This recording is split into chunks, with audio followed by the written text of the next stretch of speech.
नमस्कार दोस्तों। आज के इस वीडियो में हम चर्चा करेंगे कुंभ राशि का 2025 का संपूर्ण वर्षफल।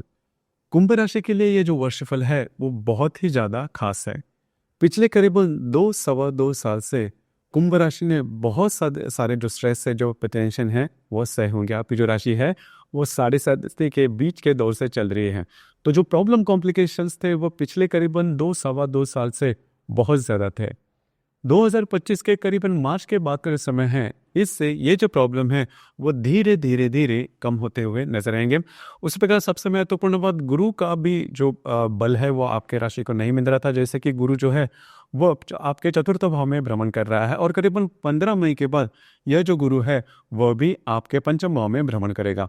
तो जो शनि है वो स्ट्रेस काफ़ी कम करेगा। जो गुरु है वो आपके पंचम भाव में, जो कि सबसे महत्वपूर्ण और शुभ फलदायी माना जाता है। लेकिन यहाँ पर एक बात है, जो राहु आपके द्वितीय भाव में भ्रमण कर रहा है वह करीबन 19 मई के बाद आप ही के राशि में भ्रमण करेगा और जो केतु है वो आपके सप्तम भाव में भ्रमण करेगा। तो कुल मिला के ये जो सभी ग्रह है, उसी प्रकार जो मंगल ग्रह है वो भी वर्ष की शुरुआत से ही आपके पंचम और चतुर्थ भाव में भ्रमण करेगा, वक्री मार्गी होकर। तो ये जो महत्वपूर्ण ग्रह है उसके जो प्रभाव परिणाम होंगे वह कुंभ राशि पर किस प्रकार से होंगे, सभी के बारे में डिटेल में चर्चा इस वीडियो में हम करने वाले हैं। तो सबसे पहले हम चर्चा करेंगे कि आपका जो स्वास्थ्य है, मानसिक या फिर शारीरिक, वो किस प्रकार का होगा।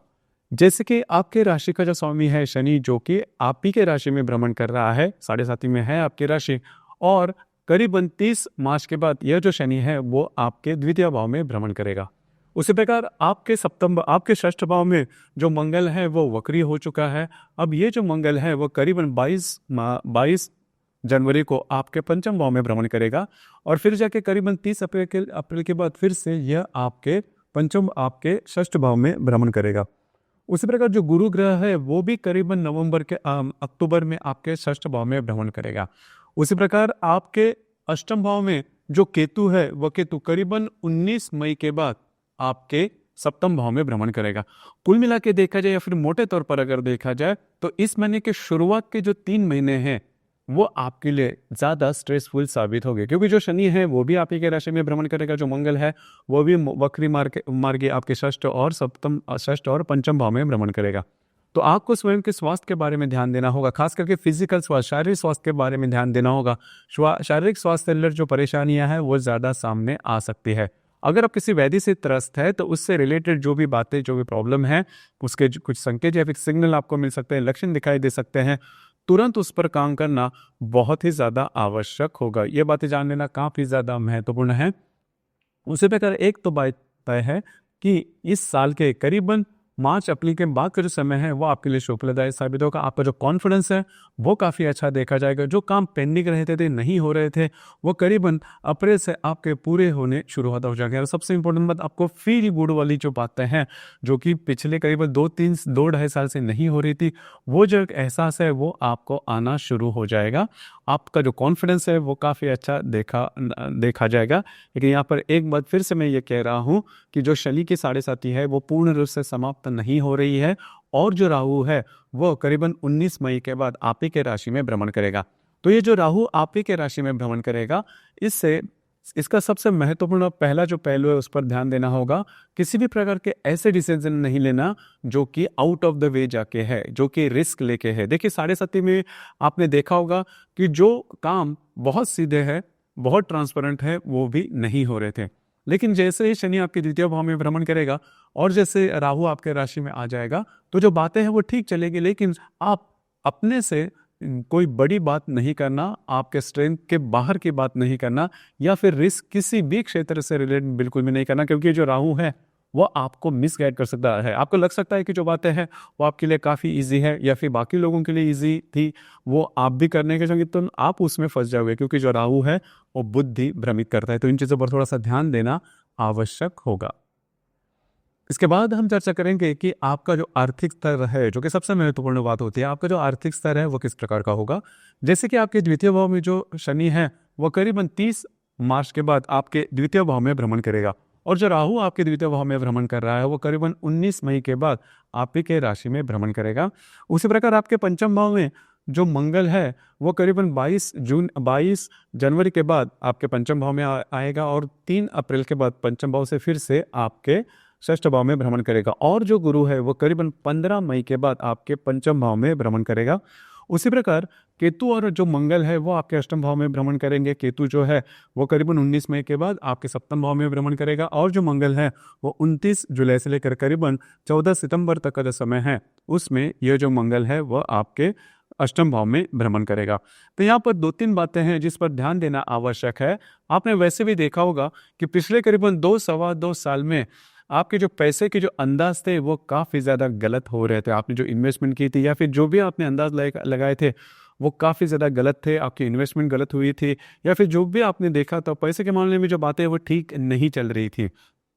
अब जाके करीबन इस साल के करीबन मई के बाद जो समय है इसमें जो बातें वो ठीक ठाक नजर आएंगी। मैं पूरी तरह से ये नहीं कहूँगा कि आपकी जो आर्थिक स्थिति है वो ठीक होगी, क्योंकि जो 7.5 और द्वितीय भाव का जो राहु है उसने बहुत सारी जो बातें हैं वो आपके विरोध में की है। तो ये जो बातें हैं धीरे धीरे धीरे जाके सफल हो जाएगी, धीरे धीरे जाके स्थिर हो जाएगी। तो जल्दी से किसी बड़े एक्सपेक्टेशन पर नहीं जाना। लेकिन यहाँ पर एक बात बहुत अच्छी है, जो गुरु आपके पंचम भाव में भ्रमण करेगा मई के बाद वो आपके लिए शुभफलदायी साबित होगा। खास करके अगर आप शेयर मार्केट में ट्रेड करते हो तो बड़े ट्रेड या फिर बड़ी रिस्क नहीं कह सकते, या फिर बड़ी सोची समझी जो रिस्क है वो करीबन मई के बाद अगर आप लेते हैं तो उसमें आपको सफलता मिल सकती है। लेकिन मई के पहले किसी भी प्रकार के महत्वपूर्ण निर्णय नहीं लेना, इन चीज़ों पर ध्यान देना आवश्यक है। और जो आर्थिक स्तर है वह यदि आप तुलना करते हो पिछले करीबन 2-2.25 साल के, तो करीबन इस साल के करीबन मई के बाद का जो समय है उसमें धीरे धीरे आपकी जो आर्थिक स्थिति है वो सुधरना शुरू हो जाएगी। अगर आपको इन्वेस्टमेंट करनी है तो लॉन्ग टर्म में करना, और ऐसे इन्वेस्टमेंट करना जो कि कंफर्म हो। रिस्क लेके किसी भी प्रकार की इन्वेस्टमेंट नहीं करना।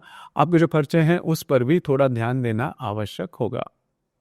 इसके बाद हम चर्चा करेंगे कि आपका जो गृह सुख है, घर का जो स्वास्थ्य है, घर का जो सुख है वो किस प्रकार का होगा। जैसे जो गुरु है वो आपके चतुर्थ भाव में भ्रमण कर रहा है, वक्री है। करीबन 4 फरवरी के बाद ये जो गुरु है मार्गस्थ हो जाएगा, और करीबन 15 मई के बाद ये आपके चतुर्थ भाव में भ्रमण करेगा। तो घर का जो माहौल है वो ठीक रहेगा, उसमें किसी भी प्रकार के प्रॉब्लम देखे नहीं जाएंगे, जो कि काफ़ी अच्छी बात है। उसी प्रकार घर के मामले में किसी भी प्रकार की नई बात करनी है, मतलब आपको नई वास्तु लेनी है, वास्तु बेचनी है, वास्तु से रिलेटेड किसी भी प्रकार का काम करना है, तो ये जो गुरु आपके चतुर्थ भाव में भ्रमण करेगा वो आपके लिए शुभ फलदायी साबित होगा। इसके बाद हम चर्चा करेंगे कि लव लाइफ के बारे में। आपकी जो लव लाइफ है वह किस प्रकार की होगी, क्योंकि ये थोड़ा महत्वपूर्ण बात है। क्योंकि जो मंगल आपके षष्ठ भाव में भ्रमण कर रहा है वो करीबन वक्री होकर 22 जनवरी के बाद आप ही के पंचम भाव में भ्रमण करेगा, और जो गुरु है वो करीबन 15 मई के बाद आपके पंचम भाव में भ्रमण करेगा। तो यहाँ पर करीबन फरवरी, मार्च और अप्रैल, ये जो महीने, खास करके फरवरी और मार्च का जो महीना है उसमें आपको बहुत ही ज़्यादा ध्यान देना होगा।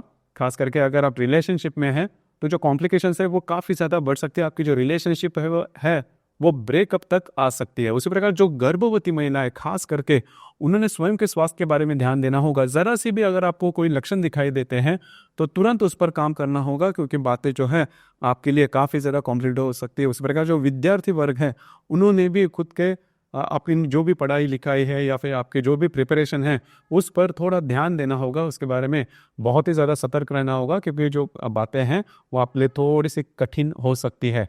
उसी प्रकार खास करके अगर आप शेयर मार्केट में ट्रेड करते हो तो करीबन जनवरी, फरवरी, मार्च और अप्रैल का जो समय है अप टू मार्च, तो आप किसी भी प्रकार के महत्वपूर्ण रिस्क या फिर डिसीजन अगर आप शेयर मार्केट में ट्रेड करते हो तो बिल्कुल भी नहीं करना। इसके बाद हम चर्चा करेंगे कि आपका जो वैवाहिक जीवन होगा वो किस प्रकार का होगा। जैसे कि आपके अष्टम भाव में भ्रमण कर रहा जो केतु है वह करीबन 19 मई के बाद आपके सप्तम भाव में भ्रमण करेगा, और 7 जून से लेकर करीबन 29 जुलाई तक का जो समय है उसमें जो मंगल है वो भी आपके सप्तम भाव में भ्रमण करेगा। तो यहाँ पर जैसे ही केतु आपके सप्तम भाव में आएगा तो बातें जो है वो थोड़ी सी कॉम्प्लिकेटेड हो सकती है। मैं आपको जो समय है वो बता देता हूँ। करीबन 7 जून से लेकर 29 जुलाई तक का जो समय है उसमें अगर आप विवाहित हो तो आपके जो वैवाहिक जोड़ीदार हैं उनके शारीरिक स्वास्थ्य के बारे में जो बातें हैं वो काफ़ी ज़्यादा कॉम्प्लिकेटेड हो सकती है। शारीरिक स्वास्थ्य के बारे में जो बातें हैं वो एक्सट्रीम पर भी जा सकते हैं। उसी प्रकार अगर उनको किसी भी प्रकार के शारीरिक कष्ट है तो उससे रिलेटेड जो बातें हैं वो बहुत ही ज़्यादा एक्सट्रीम पर जा सकती है। उसी प्रकार आपके जो वैवाहिक जोड़ीदार है उनके साथ जो हार्मनी है उसमें भी जो प्रॉब्लम है वो देखे जा सकते हैं। तो जो ये जो साल है इसमें छोटे मोटे प्रॉब्लम बीच बीच में आपको आते रहेंगे रिलेशनशिप के बारे में, या फिर जो स्ट्रेस टेंशन या फिर फाइनेंस के बारे में हमने कहा। तो उससे रिलेटेड थोड़ा सा ये जो मैं ये ड्यूरेशन जो बता रहा हूँ उस पर आपको थोड़ा सा फोकस करना होगा। जो भी मैं आपको समय बता रहा हूँ उस पर थोड़ा सा फोकस करना ज़्यादा आवश्यक होगा। उसी प्रकार जो केतु आपके सप्तम भाव में भ्रमण करेगा करीबन 19 मई के बाद, उसमें भी आपकी जो वैवाहिक जोड़ी करीबन आने वाले सवा साल से 1.5 साल तक आपके जो वैवाहिक जोड़ीदार है उनके स्वास्थ्य से रिलेटेड जो प्रॉब्लम है वो थोड़ी सी ज़्यादा देखी जाएगी। इसके बाद हम चर्चा करेंगे कि आपका जो करियर रिलेटेड जो बातें हैं उस पर जो असर है वो किस प्रकार का होगा। जो देखिए करियर के मामले में किसी प्रकार की बड़ी दिक्कतों का सामना करना नहीं पड़ेगा, जो कि काफ़ी अच्छी बात है। मतलब करीबन इस साल के मार्च अप्रैल के बाद का जो समय है उसमें आपके करियर से रिलेटेड बातें जो है वो धीरे नॉर्मल होते हुए नजर आएंगे। कुल मिला के देखा जाए या फिर मोटे तौर पर अगर देखा जाए तो इस साल के जो पहले 3 महीने हैं या फिर पहले जो 3 महीने वो सबसे इंपॉर्टेंट है। किसी भी प्रकार के महत्वपूर्ण निर्णय नहीं लेना, विवादों में नहीं जाना, किसी को कोई कमिटमेंट प्रोमिस से थोड़ा दूर रहना, और मई के बाद का जो समय है खास करके उसमें धीरे आपके जो लाइफ है वो सेटल होते हुए नजर आएंगे। अब हम चर्चा करेंगे ग्रह योगों के बारे में। ग्रह योगों के जो प्रभाव परिणाम है वो किस प्रकार के होंगे। जैसे कि रवि और शनि की जो युति है वो आप ही के राशि में होने जा रही है 12 मार्च को। तो इस दरमियान अगर आप विवाहित हो तो आपकी जो वैवाहिक जोड़ीदार है उनके साथ छोटी मोटी बातों को लेकर तकरार हो सकती है। उनके स्वास्थ्य के बारे में थोड़ा आपको ध्यान देना आवश्यक होगा। उसी प्रकार रवि राहु की जो युति और उसका जो प्रभाव है वो करीबन 15 मार्च से लेकर 25 मार्च तक देखा जाएगा आपके द्वितीय भाव में। तो इस दरमियान फाइनेंस से रिलेटेड किसी भी प्रकार के महत्वपूर्ण निर्णय बिल्कुल भी नहीं लेना। आपके जो अंदाज है वो पूरे के पूरे चूक सकते हैं। ध्यान रखिए आपके जो खर्चे या फिर इन्वेस्टमेंट रहेंगे उस पर थोड़ी कड़ी नजर रखना आवश्यक होगा। उसी प्रकार शनि और राहु की युति भी 14 अप्रैल को आपके द्वितीय भाव में होने जा रहे हैं। अब ये जो युति है खास करके करीबन 36 साल के बाद होने जा रही है। तो ध्यान रखिए खास करके इन्वेस्टमेंट के मामले में। और सबसे इंपॉर्टेंट बात, आपकी जो वैवाहिक जोड़ीदार है उनके स्वास्थ्य से रिलेटेड जो बातें हैं वो थोड़ी से कॉम्प्लिकेटेड इस दरमियान होने की संभावना ज्यादा बन रही है। रवि और गुरु की जो युति है वो आपके पंचम भाव में होगी करीबन 24 जून को। अब ये जो युति है रवि गुरु की युति आपके पंचम भाव में होने वाली, यह आपके लिए बहुत ही ज्यादा शुभ फलदायी साबित होगी। खास करके किसी भी प्रकार के काम जो क्या अटके हुए हैं, पूरे नहीं हो रहे हैं, या फिर पिछले करीबन 2 साल में जो भी आपने प्रॉब्लम फेस किया है किसी भी काम के बारे में, तो वो जो काम है वो इन दिनों में होने की संभावना काफ़ी अच्छी बन रही है। आपका जो लक है वो काफ़ी अच्छा देखा जाएगा। नए जो काम है वो आप कर सकते हो, भाग्य का पूरा साथ मिलता हुआ नजर आएगा। उसी प्रकार अगर आप रिलेशनशिप में जो बातें काफ़ी अच्छे हो गया, खास करके नई रिलेशनशिप बनाना चाहते हो तो भी ये जो समय है वो आपके लिए शुभ फलदायी साबित होगा। उसी प्रकार अगर आप शेयर मार्केट में ट्रेड करते हो तो कुछ अच्छे लाभ इन दिनों में मिलने की संभावना बहुत ही अच्छी बन रही है। इसी प्रकार मंगल और केतु की जो युति है वो करीबन 22 जुलाई को होने जा रही है आपके सप्तम भाव में।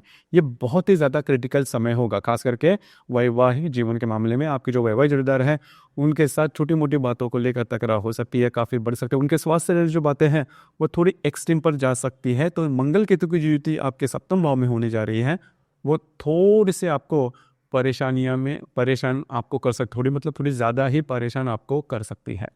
इसी प्रकार इस साल का जो ग्रहण है या फिर उसका जो प्रभाव है वह करीबन 17 अगस्त से लेकर 17 सितंबर तक देखा जाएगा आप ही के राशि में और आपके सप्तम भाव में। तो ये जो पर्टिकुलर पीरियड है 17 अगस्त से लेकर 17 सितंबर तक का जो समय है आपको बहुत ही ज़्यादा चौकन्ना रहना होगा। किसी भी प्रकार के महत्वपूर्ण निर्णय चाहे किसी भी क्षेत्र से रिलेटेड क्यों ना हो, आप कितना भी कॉन्फिडेंट क्यों ना हो, बिल्कुल भी नहीं लेना। कमिटमेंट प्रोमिस से दूर रहना, विवादों में नहीं जाना। अगर आप इसमें कुछ गलती करते हो, आउट ऑफ द वे जाके कुछ काम करते हो तो उसका खामियाजा आपको कंपलसरी भुगतना पड़ सकता है। आप फंस सकते हो या फिर मिसगाइड होने की संभावना थोड़ी ज़्यादा बनती है। तो ये जो समय है पर्टिकुलर उसमें ध्यान देना, ट्रांसपेरेंसी रखना, जो भी काम करते हो सीधे करना और आउट ऑफ द वे जाके या फिर जो कायदे के बाहर के काम बिल्कुल भी नहीं करना। इसी प्रकार इस साल के ऐसे भी जन्म तिथियां हैं जो कि जिनके लिए ये जो संपूर्ण साल है वो बहुत ही ज़्यादा शुभ फलदायी साबित होगा। खास करके जिनकी जन्म तारीख 15 जून से लेकर 15 जुलाई तक की है, 15 अक्टूबर से लेकर 15 नवंबर तक की है, 15 फरवरी से लेकर 15 मार्च तक जिनकी भी जन्म तिथियां हैं उनके लिए ये जो समय है, यदि भी आपकी कुंभ राशि है, फिर भी बहुत ही अच्छा और शुभ फलदायी साबित होगा। उसी प्रकार ऐसे भी जन्म तिथियां हैं, उनके लिए जो समय है वो ठीक नहीं जाएगा, अशुभ फलदायी जाएगा। संपूर्ण 2025 का जो साल है, करीबन जिनकी भी जन्म तिथि 18 मार्च से लेकर 25 मार्च तक की है, उनके लिए ये जो समय है वो अशुभ फलदायी होगा। खास करके आपको थोड़ा सा इन दिनों में ध्यान देना बहुत ही ज़्यादा आवश्यक होगा। मतलब अगर आपकी कुंभ राशि है और आपका जो जन्म है वो 18 मार्च से लेकर 25 मार्च तक का है, तो किसी भी प्रकार के नए काम नहीं करना, आउट ऑफ द वे जाके काम नहीं करना, रिस्क नहीं लेना, विवाद मतलब सीधे सीधे काम करना। वैसे काम करने से भी छोटी मोटी समस्या आ सकती है, लेकिन खुद से अगर आप कोई उसमें गलती कर दे हो तो प्रॉब्लम जो है वो ज़्यादा हो सकती है। तो दोस्तों, ये था कुंभ राशि का 2025 का संपूर्ण वर्षफल। धन्यवाद।